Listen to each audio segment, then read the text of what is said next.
贤主，你要知道，像我这样的女人，总要活着。秦年不用说了，我明白，是我冒失。其实，他入宫之后，我们从未断过联系。他对我仍然照顾有加，只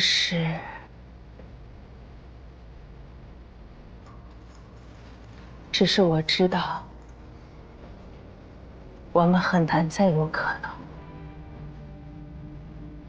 他说，他不比从前孑然一身，如今有了要全心全意照应的人。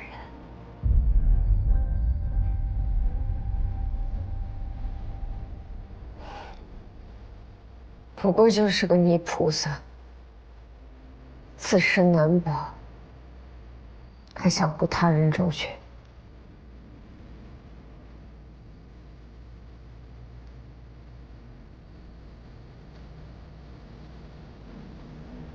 这个香囊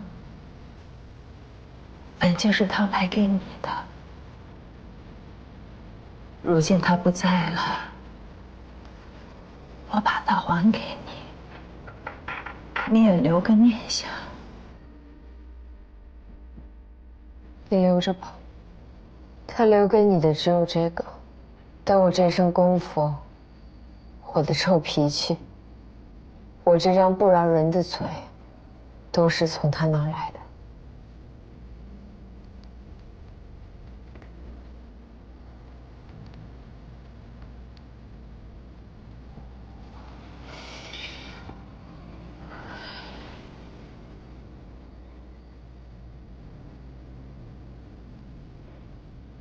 给老杜报仇，能不能算上我？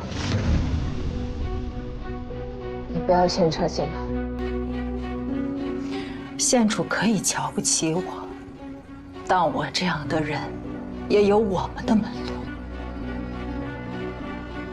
你不了解我，还不够了解老鬼头吗？我同他一样，若是看不起你，半句话都不会与你多说。此事是真的危险，以后若有事，拿着这枚香囊来找我吧。听说有人在打探突发眼疾之人，县主是不是在找杀害老杜的凶手？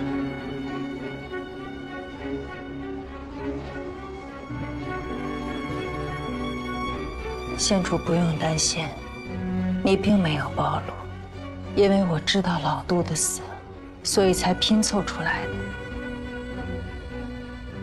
我打探消息的门路虽不光彩，但也能派得上用场。那就拜托锦娘了，请一定要保重安全。你才要保重，他最挂念的就是你。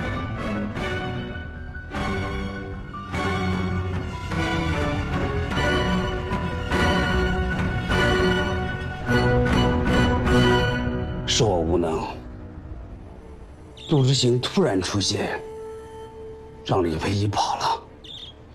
但杜之行已死，李佩仪很难再往下查了。你这眼睛被杜之行暗算，还未来得及医治。那要是治不好的话，岂不是很容易被查出来？我会全力医治，为医治好之前，不会再出现。消失前，把该交代的事都交代好，切莫再出其他的纰漏。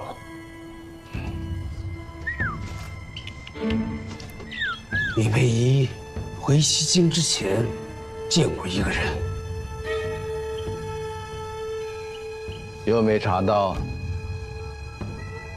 是，但除了我们，还有人盯着他。我去查。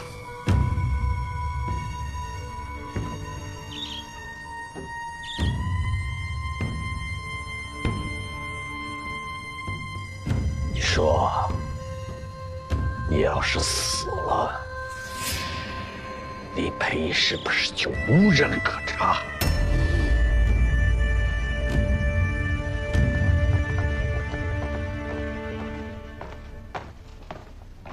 老大，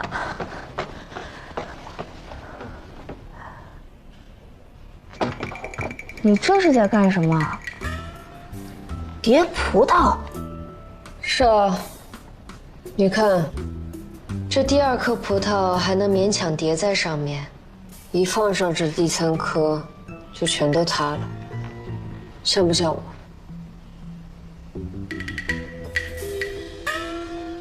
老大，你就直接叠第3颗。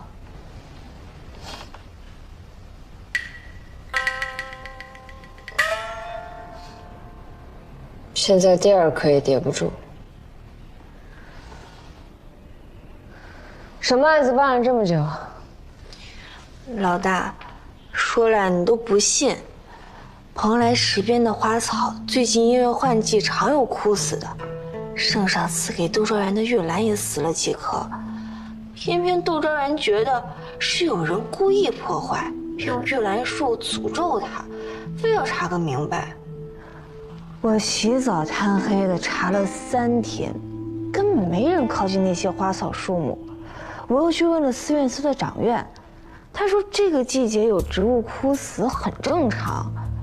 我本来想着就结案了吧，结果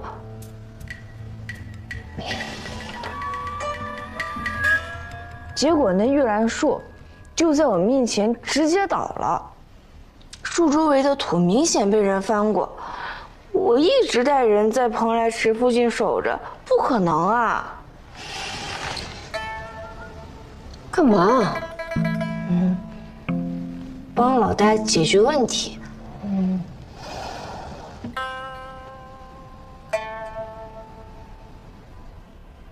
老大，你也帮我解决问题吧，这事儿真的很邪门儿。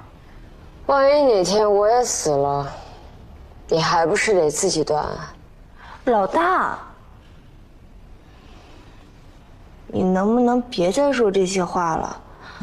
都已经1个月了，内司伯要是知道你每天都这个样子，是要爬起来骂你的。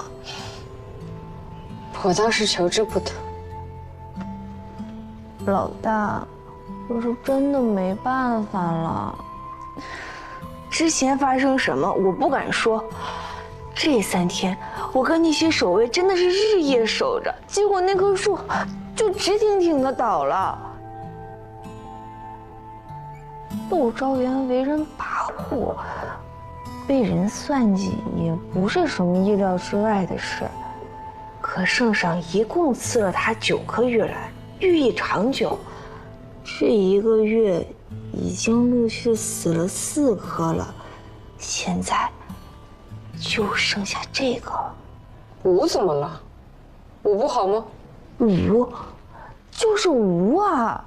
窦昭元都要恼死了，一定要把那个人揪出来。那要是找不到呢？要是找不出来，那我也无了。我们内业局就是无人了。你们县主呢？那出来见我。昭元娘子，县主正在休息。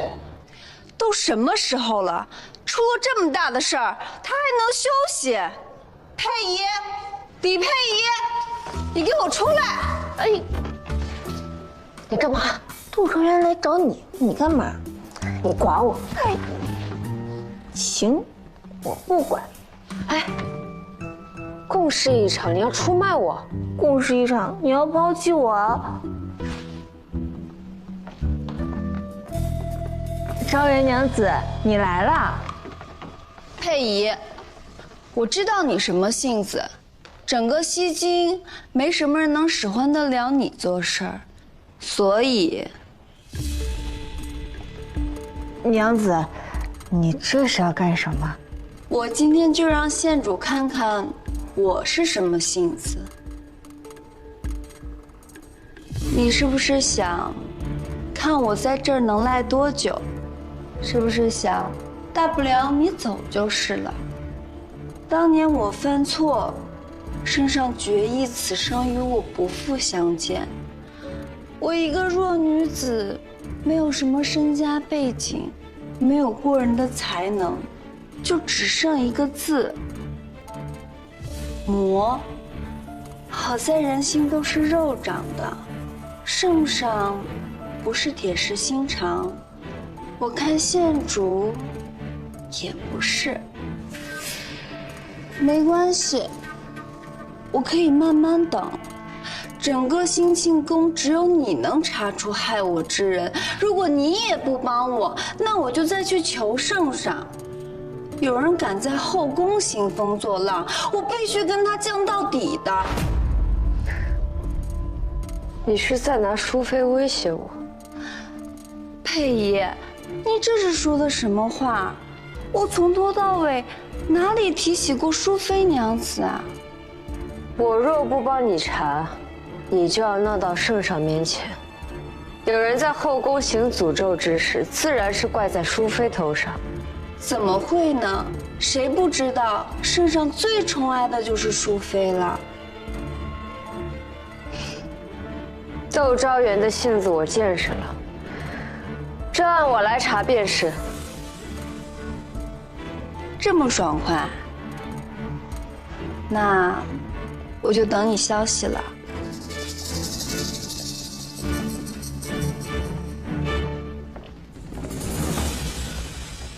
淑妃那边是不是出什么事了？是右相，不知道是什么事惹得圣上很不快。圣上最近都没去淑妃那儿了。连窦昭元都敢拿淑妃说事，看来不是小事。那怎么办？你明日就带人去给蓬莱池边的花草施肥，每一寸地都不要放过。有人问起来就说，你要倾尽全力保住窦昭元的玉兰。我是说右相的事儿，要不要我去打探一下？前朝的事儿你也能打探？这有什么难的？除非这个事儿只有圣上和右相知道，但凡有第三个人知晓，我都能打听到。谁都知道你是我的人，我又是养在淑妃跟前的，所以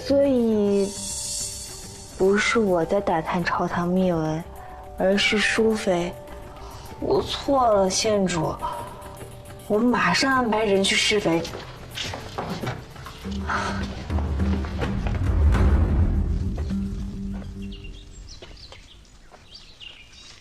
大家都仔细一点，不要漏掉一株花一棵树。是。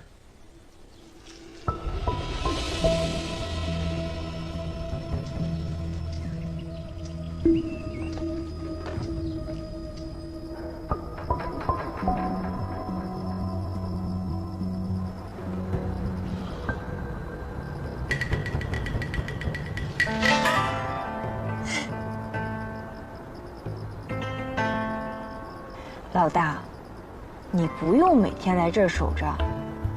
那人这些日子都没出现，很可能是知道你出手了，没胆子再轻举妄动。嘴这么甜。老大，你给的不大甜。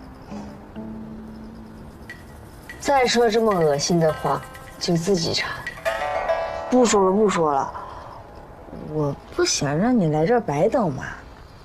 之前窦昭元派人调查，那人还顶风作案，要么他有十足的把握不被发现，要么他就有不得不来的理由。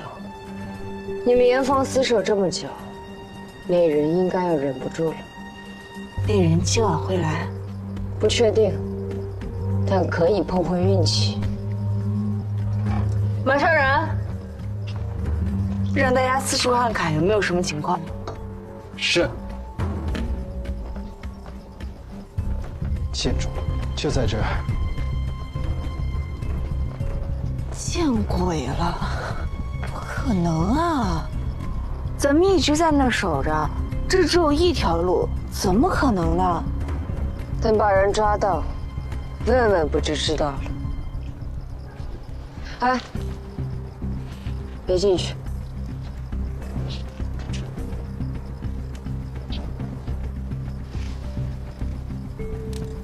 这是脚印，哪儿来的？虽然是神不知鬼不觉，在你眼皮底下犯事之人留下的。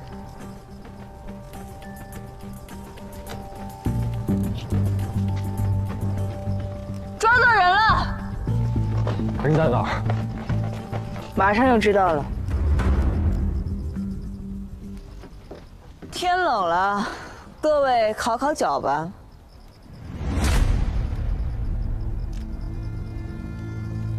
烤烤吧。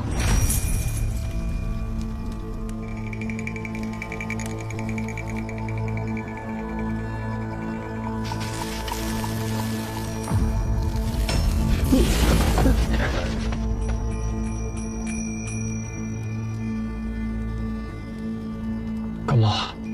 潘长史，原来是你呀！按了他。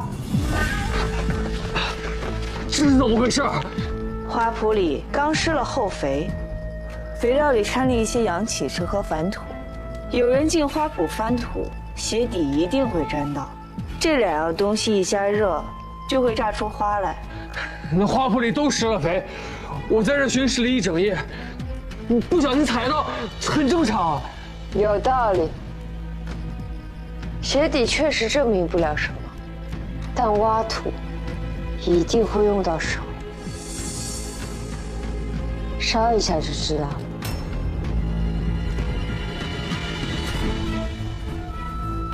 烧一下。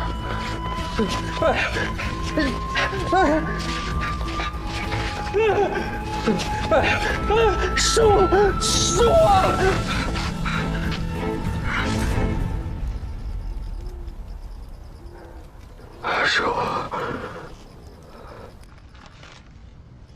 说说吧，这是什么？你不说，那我来说。这不是普通的果子，是人参子。太医署只供给圣上，宫中能接触到这味药的人少之又少。你从何得来？树下挖来的。我是问你，为什么玉兰树下能挖出人参子？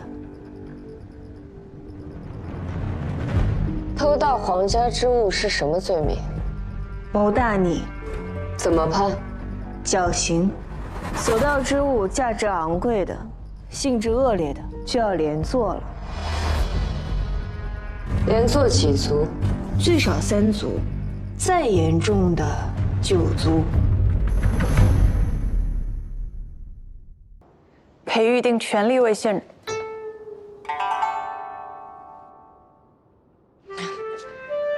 太史丞昨日也看到了太医署的情况，既然没有医官诊治，不如就让裴医公试试。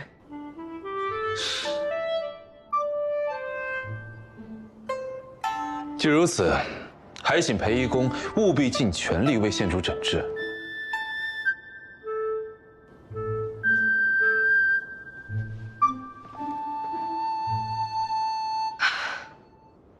太史丞真好啊！你要是把我治死了，可就真的没人能帮你了。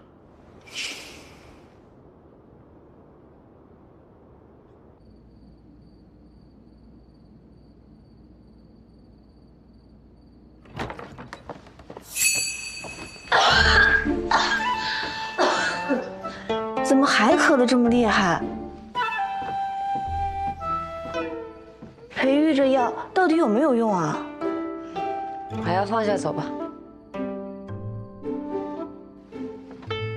你生病不让我见，虽然只有1天，我都想死你了。你怎么这么绝情？我还没好呢，这不是怕你染病吗？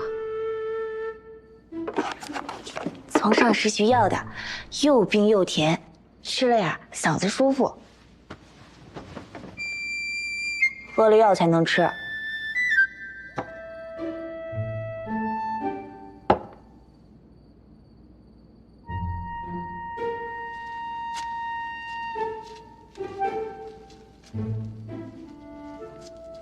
别等了，太史城啊，一早就出门了。没有，他没问你有没有好转。那你就不好奇我有没有好转？不烧了，咳嗽也好多了。刚才咳那么凶，果然是装的。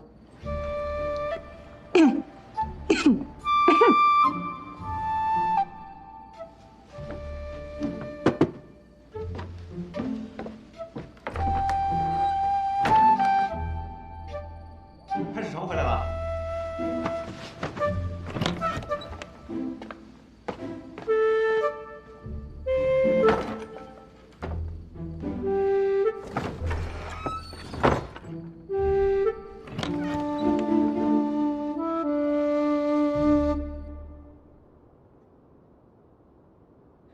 从脉象上看，县主已经痊愈了。接下来几日只需吃些进补的食物，便可恢复如初。县主自己感觉怎么样？轻松多了。昨天一夜没有咳嗽，一觉睡到天亮。我就说我的药没问题。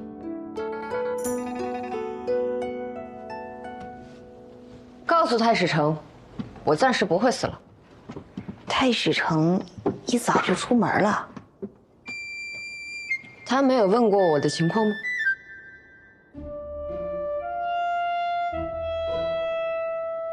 太史城沉稳内敛，早就算准我定会康复。县主，你完了，你都学会给太史城找理由了。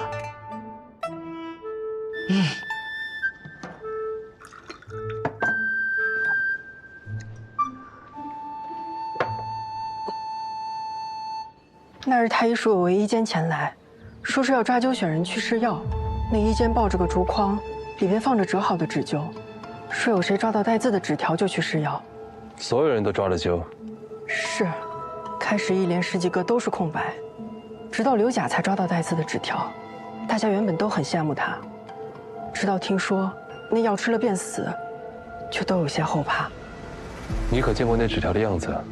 刘甲那张纸条上写了个正字。大家原本都想凑近看看，但刘甲说他手上有水，纸湿了便破了，就扔掉了。来选人的医监什么样？是个男子，他右手手背上有个疤。知道了。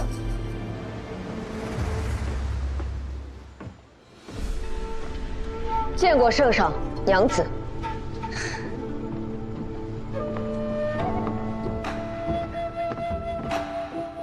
果真是痊愈了，你这孩子真是的，染了病也不说，好了才告诉我们。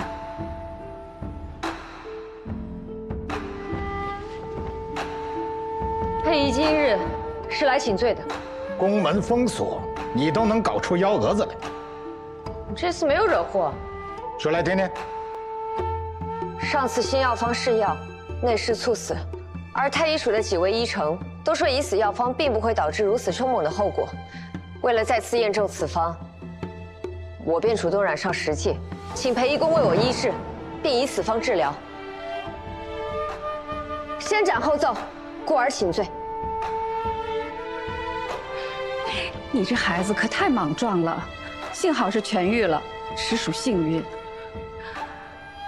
此番既然是为了验证新药方，替圣上分忧，就不要犟嘴了吧。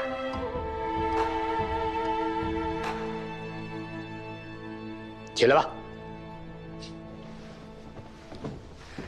你呀，你害朕跟淑妃为你担心，就是有罪，就要受罚。不过，不是在当下。你那位开药方的医监呢？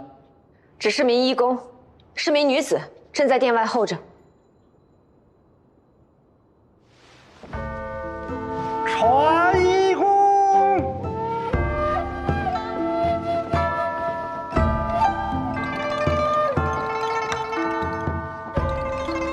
圣上。罪臣裴玉，见过圣上。抬起头来回话。这药方可跟上次的药方一致？县主所用药方与上次一致。那为何上次会致人死亡呢？圣上，因为那人本来就有严重的胃疾，臣这几日走访了死者生前的同僚，他们都知道死者受胃疾困惑已久，换方的病历中也有相关记录。试药前我为他诊脉时，便察觉到了他有胃疾，但情况并不严重。看来他应是在试药前服用了胃药。我虽调整了药方，但他仍受不住刺激，这才……所以问题并非在药方，而是病情被隐瞒，所以影响了裴医公的诊断。这药，静儿是否能够承受得住啊？为小皇子施药之前，也会参考这几日的脉案以及当下的病况。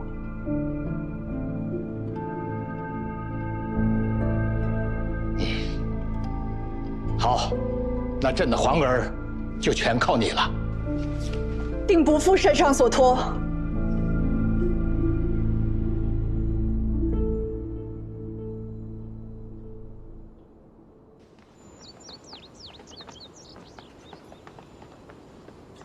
县主痊愈了。是，多亏了裴医公的药。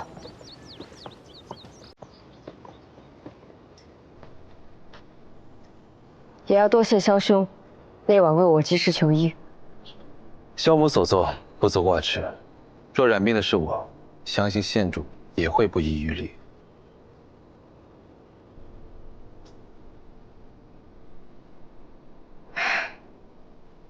总要说出来的。萧兄，这次确实是我为了帮裴医公验证药方，故意染病。先前答应过萧兄不再自损身体，我没有做到。你想说什么就说吧，我不会为自己找理由。我虽信任裴医公，但我能否活下来，当时也不知道。生病的原因是我骗了你，但那番遗言，却都是我真情实感。你若生气，我也不怪你。但是，这病得了是真难受，千万别生病。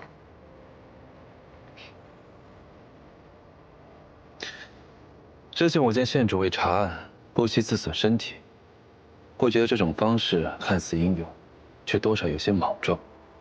但这次，我才明白县主的良苦用心。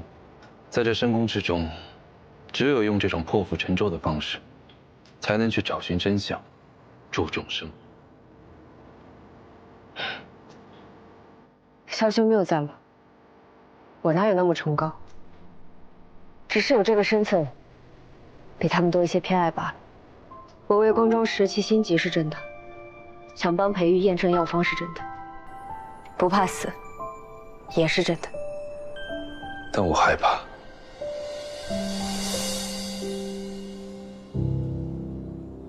别怕，萧兄算出了大吉之卦，我知道我会没事的。萧兄那几日没来问候，我还以为你在置气，今日看来是我小人之心。萧兄是调查那位施药的内侍去了。若我整日在县主面前晃悠，只怕县主不会好得这么快。县主要为裴医公证明，我也只能做点小事，证明那次施药失败并不完全是裴医公的责任。选中刘甲施药，应该不是偶然。没错，那次来选人的是黄甫通。刘甲，是你特意选定的吧？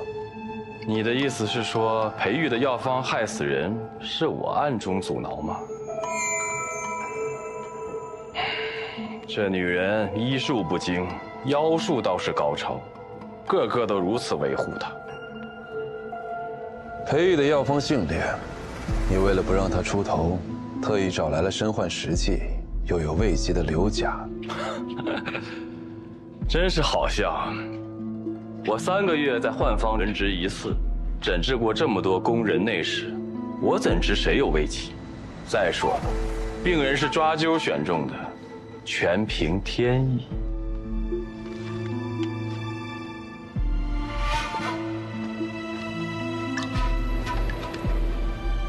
是这样的，天意。我不懂太史城耍了什么仙术，但若太史城有确凿的证据，证明是我动过手脚，我自然认罪。不然，就请太史城离太医署远些。本就人手不足，若耽误了各位贵人娘子的病情，太史城怕承担不起。是凡石，太医署可不缺这个。我在黄甫通用矾石水在每张纸上都写了字，再用某种方式哄骗刘甲，抓阄之前沾湿手指，因此无论他抓的哪张纸，纸上字迹都会显现出来。只是刘甲已死，当初用来抓阄的纸张也早就没了踪迹。师傅，师傅，怎么这会儿还熊眼睛？师傅，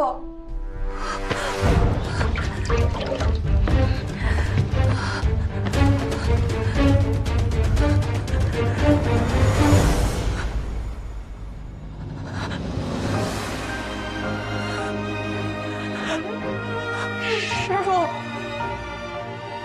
师傅，师傅，师傅。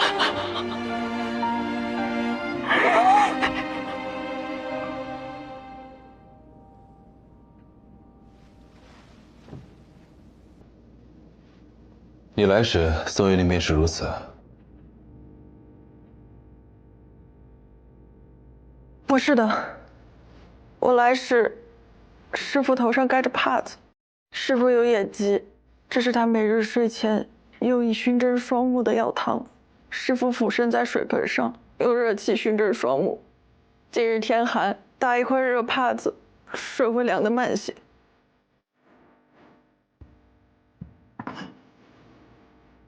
会不会是这个药的问题？我知道师傅的方子。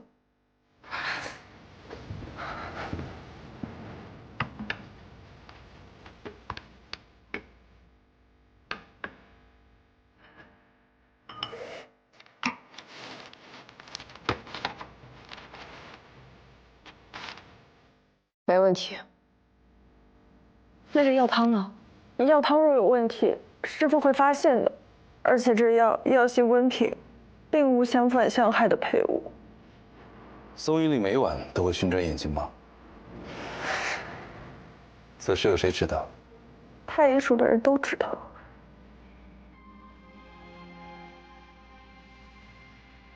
叶义公，请随我出来一下。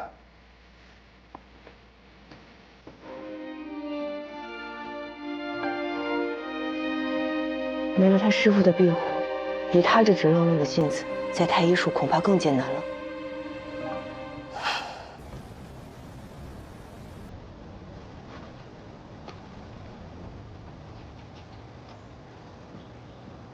干嘛一直皱着眉啊？我虽然被关在里面，但起码还活着。我会救你出去的。我知道。我想让你相信，我会救你出去的。我相信。我知道你在期待什么。你虽然没有找到家华当王之人，但你知道，那人一定在盯着你。你此次落难被圣上赶出宫，对他来说是天赐良机。你在期待他急不可耐，你期待他对你下手，这样你就有机会能够抓到他。什么都瞒不过你，还说自己不会卜卦算命。那你告诉我，我是不是一定会抓到他？他是要杀你，我也是要杀他的。但他不值得你搭上自己的性命。我一定会救你出去的。出去之后，我们一起想办法。可不可以请你给我一点时间？在这段时间里，不要伤害自己。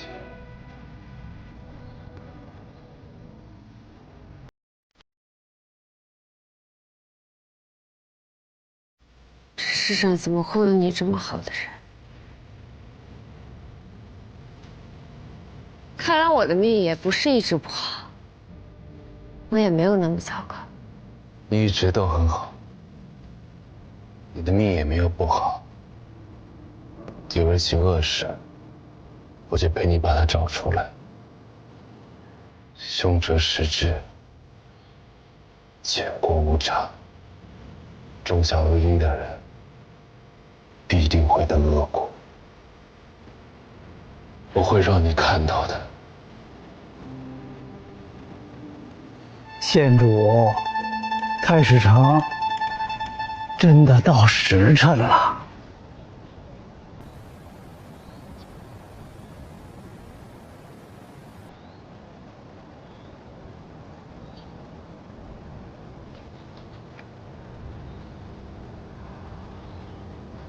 走吧。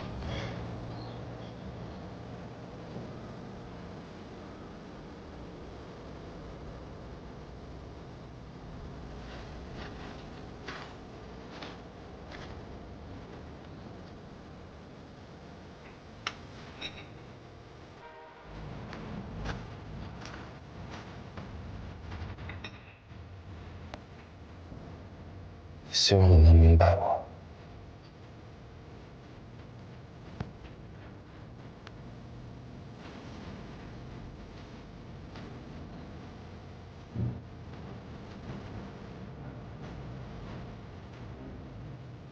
裴爷，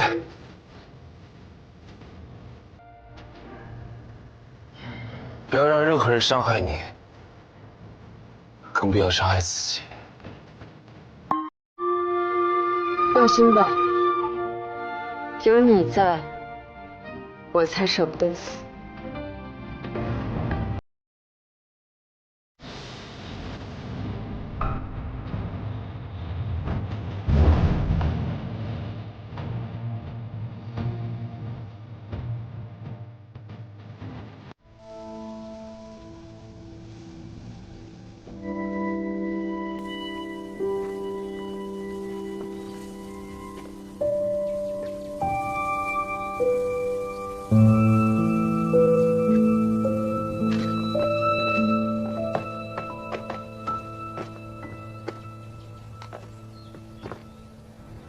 县主，房间月白还在布置，很快就能休息了。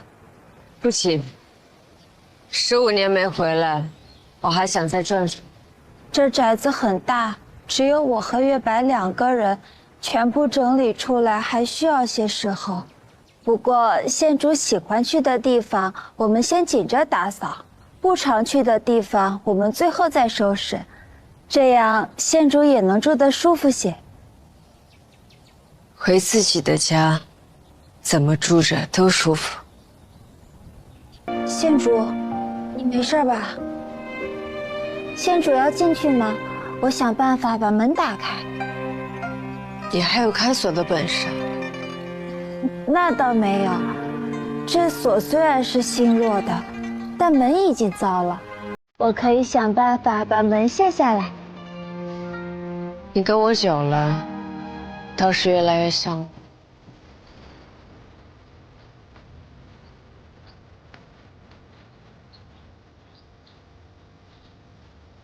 其实我也不知道自己到底是怎么想的。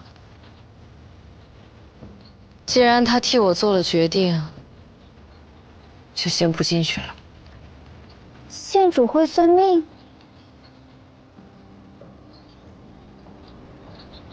是太史城。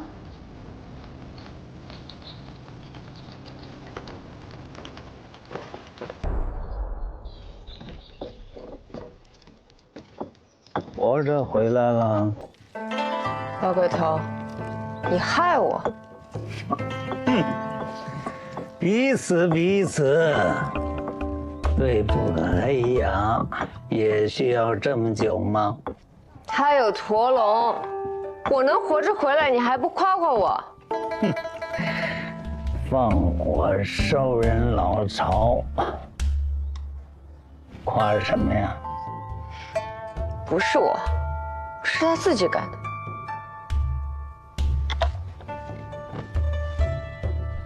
他死了。怎么，舍不得？他那还是有不少好东西的，可惜都见不得人。东西全烧了。那不至于。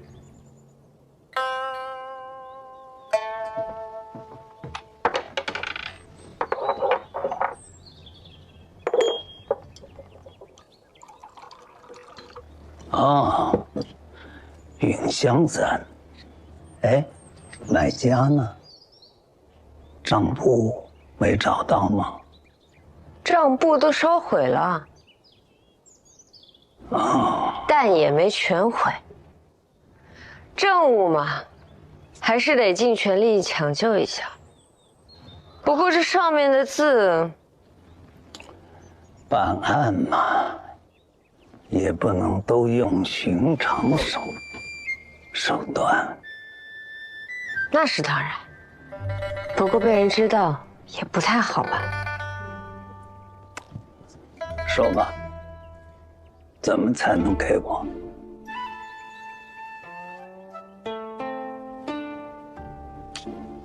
不是给你了吗？我说的是暗格那把钥匙。治事的时候都交了。交了就交了吧。去哪儿啊？回内业局，政务入库。你起码得让我看看上面写的是什么吧。你治事了，看不得。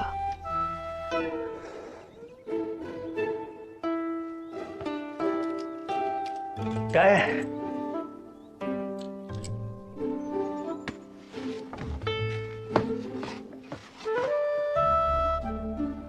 鬼丫头，又耍我呀？怎么能说是耍呢？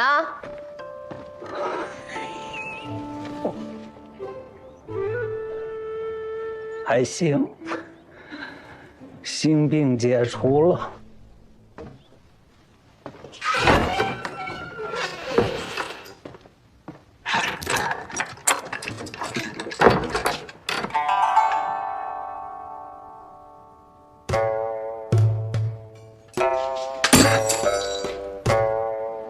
老鬼头！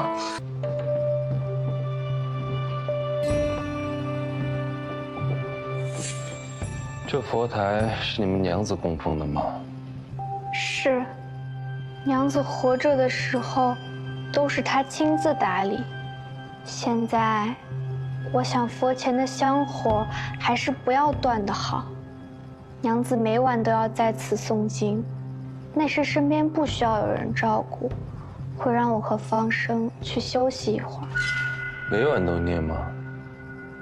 也不是每晚。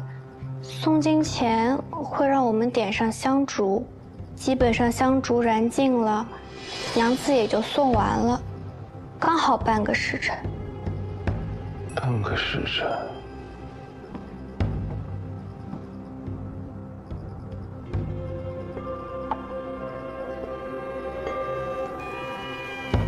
这不是普通的香烛，而是酥油做的长明灯。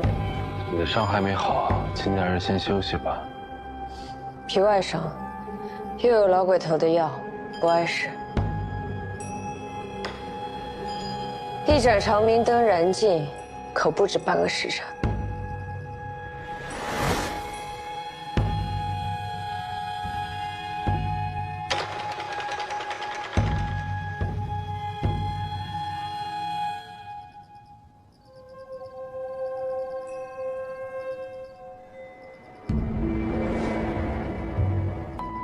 娘子诵经居然要1个多时辰，没觉得过了这么久啊。人忙里偷闲，自然会觉得时间过得快些。王才女应该就是趁这1个多时辰的时间，独自离开寒凉殿的。如此，时间有了，接下来就要去找地点和人。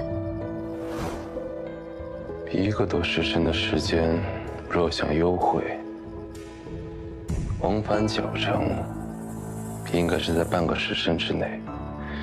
寒凉殿已经是宫里最东南边的宫殿了，我们往西和北去找。北边是花园，圣上嫔妃们都喜去那里游玩，应该不是。那我们往西找。嗯。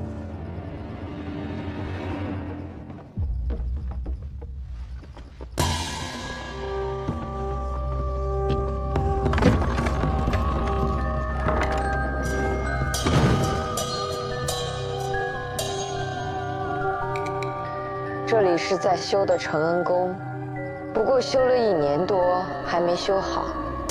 这里虽不是新进宫最好的位置，但也是吉位，怎么会如此荒废？看来这承恩宫被废弃确实有些古怪。不过这无人敢靠近的废弃宫殿，是不是私会的好去处呢？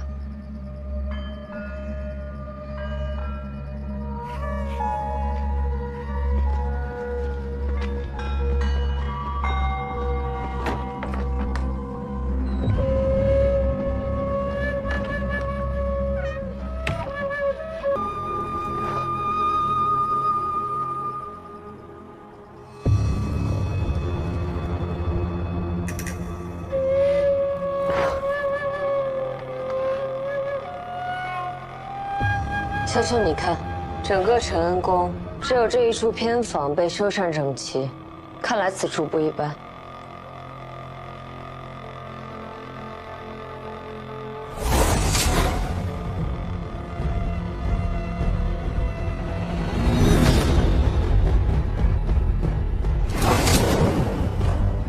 这里应该是最近才被清空的，但有些奇怪。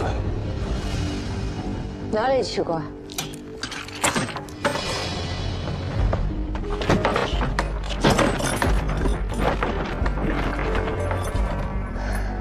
你将房门反锁也无用，想在宫中杀人灭口，实在是痴心妄想。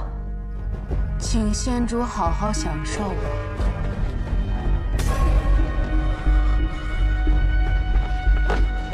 太师成，你怎么了？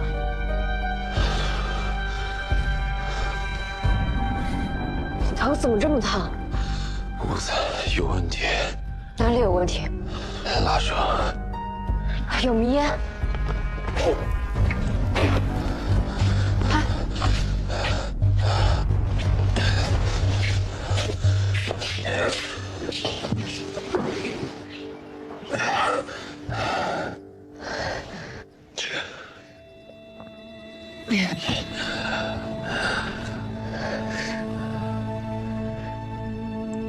轻敌了，只要和清白扯上关系，任我有天大的本事，也一定会被束住手脚。仙主不是寻常女子，但女子魔秀，牵扯的不只是她一个人。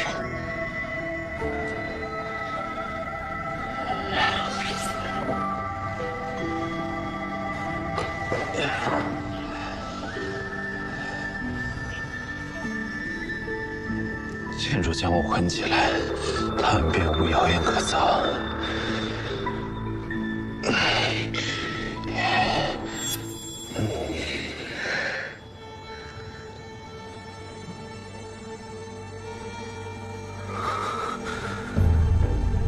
太史成，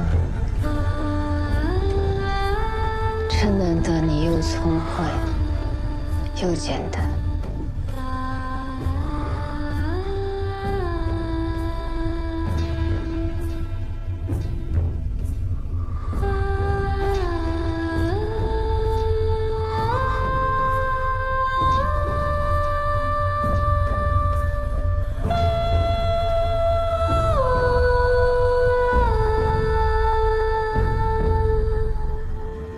屋子淡了。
县主，县主，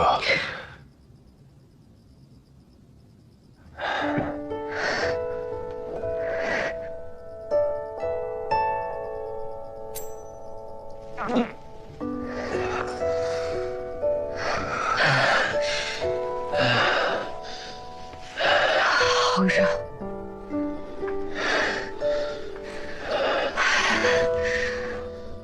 我们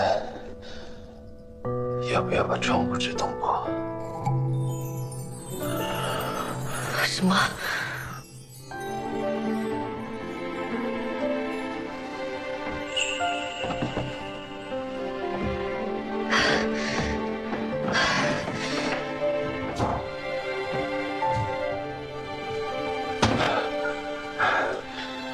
县主，快来帮忙！明烟散掉，人会好些。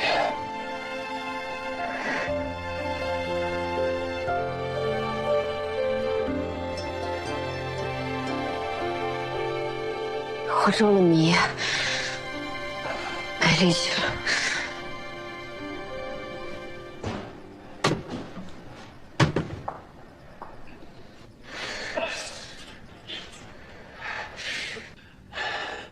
县主，快过来！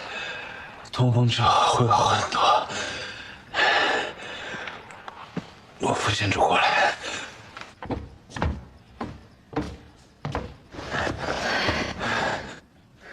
谭师长，得罪了。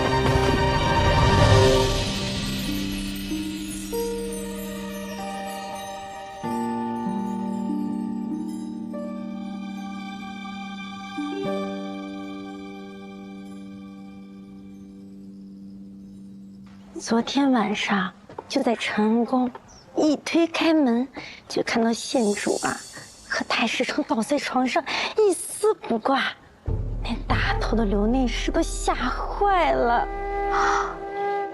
虽说福章县主一向乖张，但还未出阁就如此放肆，实在是太大胆了。早就听人说县主真是带着个男子在身边，肯定有问题，没想到这么没遮拦。幽兰是吧？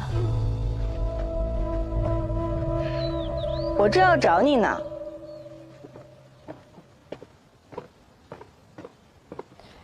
找我啊？有人托我带话给你。南角门的金吾卫说，你的心意他知道了，但他已有婚约，实在是不能接受你的情谊。你给他的帕子他也丢掉了，让你以后别再这样做了。心意，帕子，你在说什么？什么金吾卫？是他死帕？哦，对了，他还说让你以后别趁着值夜班的时候偷溜出去，万一这要是被人看到了，不好的。胡说八道！是哪个胡人在造谣啊？你是淑妃宫里新来的幽兰吧？帕子上绣着个兰花。是。那就没错了。我提醒你一句啊，以后行事低调一些，万一被人告到淑妃那里，你是要被赶出去的。要被赶出去？你到底在说什么？我什么都没有做，为什么要被赶出去啊？你不是喜欢造谣吗？送你也当一次主角。你，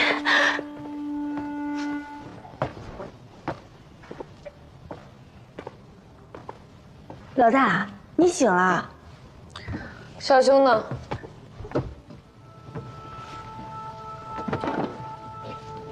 都什么时候了，还惦记太史城呢？被送回萧府了。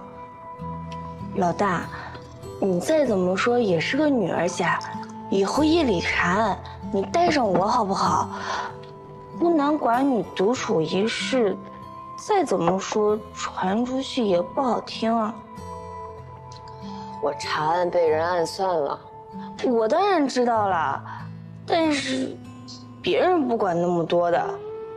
皇家秘辛，当然是说的越刺激、越离谱越好了。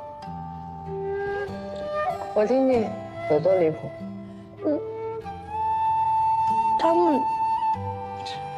他们就是说，你和太史城借查案私会了，然后点了合欢香，竟然用多了。哎，我不想听他们这么说你。我要是那么在意旁人怎么说，还活得成吗？只要你相信我就好了。我当然信你了，一群常识，无聊至极。怎么找到我的？一个内侍说在长安宫听到了怪声，还看到了鬼火，非得说闹鬼了。之前寒凉殿那案子闹得宫里人心惶惶的，那个内侍就和一队禁卫卫去把长安宫里里外外搜了个遍，然后在最里边那个房间看到了你和太史城。那岂不是传得人尽皆知？是啊，那就好，那就好。老大，你故意的？对啊，动静闹大了，那人才能光明正大的来打探消息。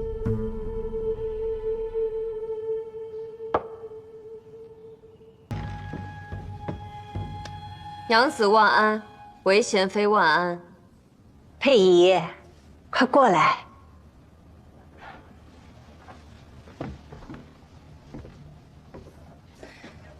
我一听说承恩宫出事，就赶忙过来了。承恩宫是圣上赐给韦贤妃的寝殿，虽然还在修葺中，但终归算是她的地方。承恩宫从修葺开始就事故不断，如今竟发生了这种事，你怎么会去那儿？是在查玉书的案子？我们查到他在宫中与人有私，幽会之处就在承恩宫。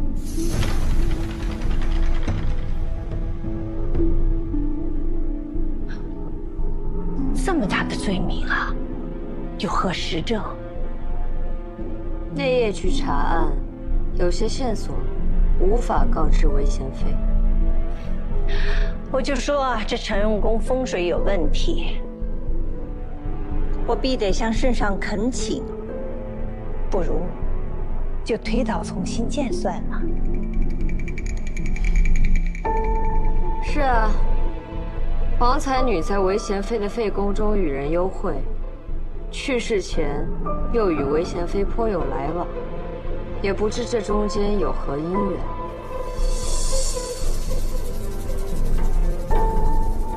佩仪，